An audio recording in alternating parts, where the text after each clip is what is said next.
Olá, estamos aqui na capital amazonense curtindo 40 graus, sem chuva e um calor bem quentinho. O nosso tema de hoje, ele trata a respeito do perdão e reconciliação. Mas antes, vamos fazer uma reflexão sobre o perdão? Todos os seres humanos possuem uma natureza pecaminosa, somos todos pecadores. Trata-se de uma inclinação natural do ser humano de fazer coisas certas ou erradas. Isso significa que nós estamos nos rebelando contra Deus. Lá no Salmo 86, versículo 5, nos diz o seguinte, que Jesus, ele é perdoador, Senhor rico em graça para todos o que invocam.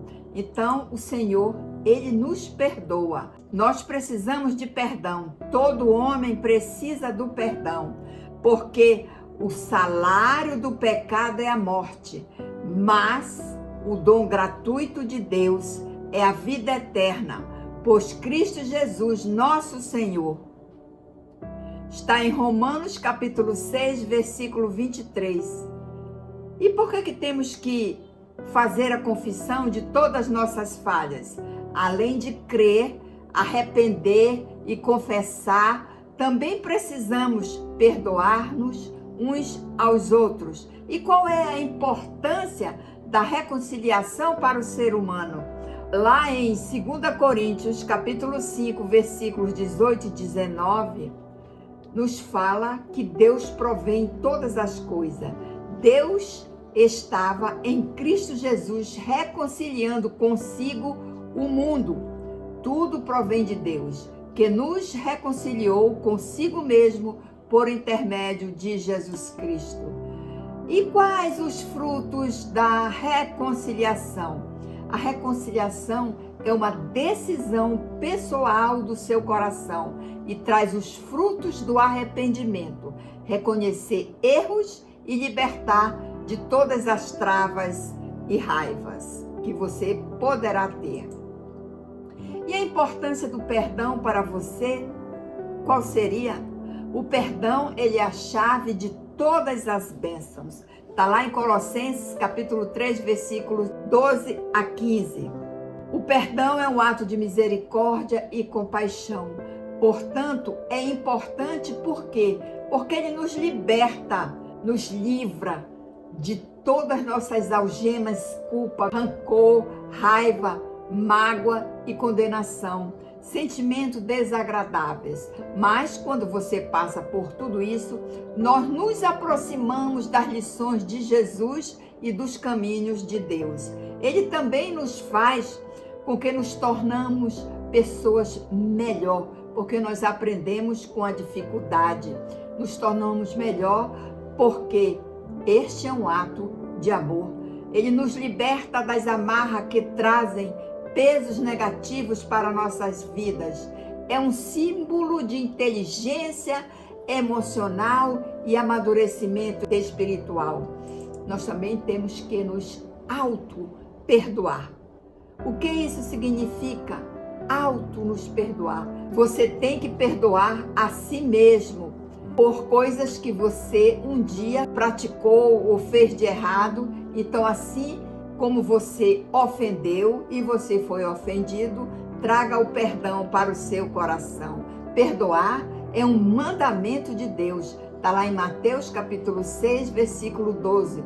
Jesus, ele orou, nos ensinou e disse: perdoa as nossas dívidas, assim como perdoamos os nossos devedores.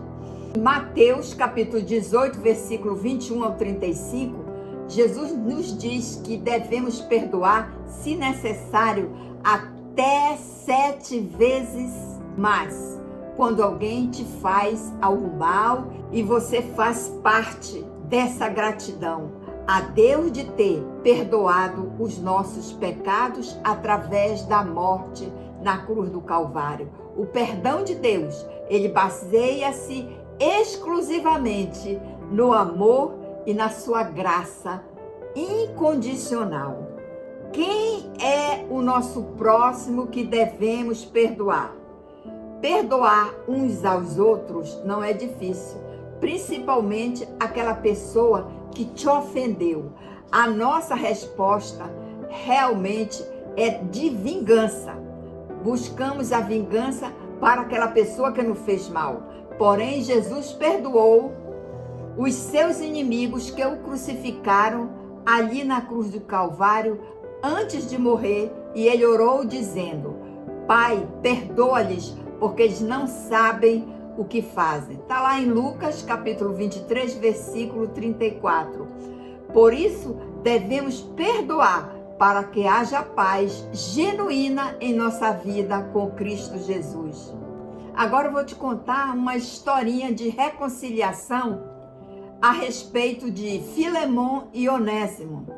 Essa restauração de relacionamento. Essa história que foi narrada por Paulo. Filemon era amigo de Paulo, a quem escreveu uma carta, e era também filho na fé. Era uma pessoa amorosa e hospitaleira e demonstrava isto com todos. E Paulo aproveitou a oportunidade e intercedeu por Onésimo. Onésimo, ele é o pivô da nossa história. Ele era um escravo fugitivo. E o apóstolo Paulo intercedeu por ele para que Filemon o receba de volta e o perdoasse, apesar de Onésimo ter o lesado. Veja o que diz em Mateus capítulo 5, versículo 9. Bem-aventurados pacificadores, porque serão chamados filhos de Deus. Isso aqui está falando para Paulo. O apóstolo Paulo se identifica como prisioneiro de Cristo, lembrando a distância entre Filemon e Paulo, que se encontrava na cadeia por causa de pregar o evangelho. Trata-se também de uma direção do Espírito Santo na vida de Paulo, não por só resolver os problemas dos seus dias, mas para que ficasse um exemplo para os nossos dias de hoje. Veja bem ainda, a epístola de Filemon, ela nos revela a reconciliação no momento em que o pai escreveu a Filemon. O fez movido por íntimo sentimento, promover a reconciliação entre Filemon e Onésimo.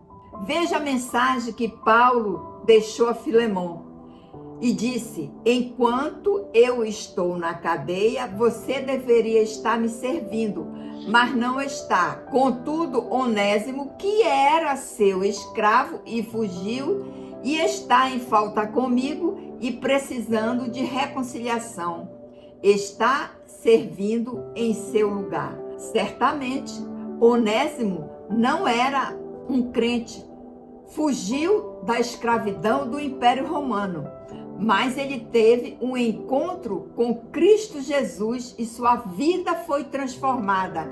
Então, agora, ele tornou-se escravo de Cristo. No versículo 11, é notável a afirmação de Paulo a Filemon.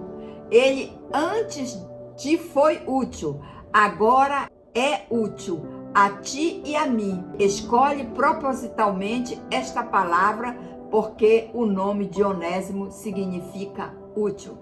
Veja, no versículo 18 ao 21, Paulo escreve com seu próprio punho e diz a Filemon: e se algum dano te fiz, ou se te deve alguma coisa, lança tudo na minha conta. Eu pagarei, para não te alegar que também tu me deves até a ti mesmo. Certo como estou da tua obediência, eu te escrevo, sabendo que fará mais do que estou pedindo. Então, amados irmãos, veja também o que diz em 1 Coríntios, capítulo 7, versículo 22. É interessante isso, porque o que foi chamado no Senhor, sendo escravo, hoje é liberto, semelhante ao que foi chamado, sendo livre, e hoje é escravo de Cristo. Por fim, por amor, Onésimo passa a servir a Paulo e posteriormente se dispõe a voltar para Filemon.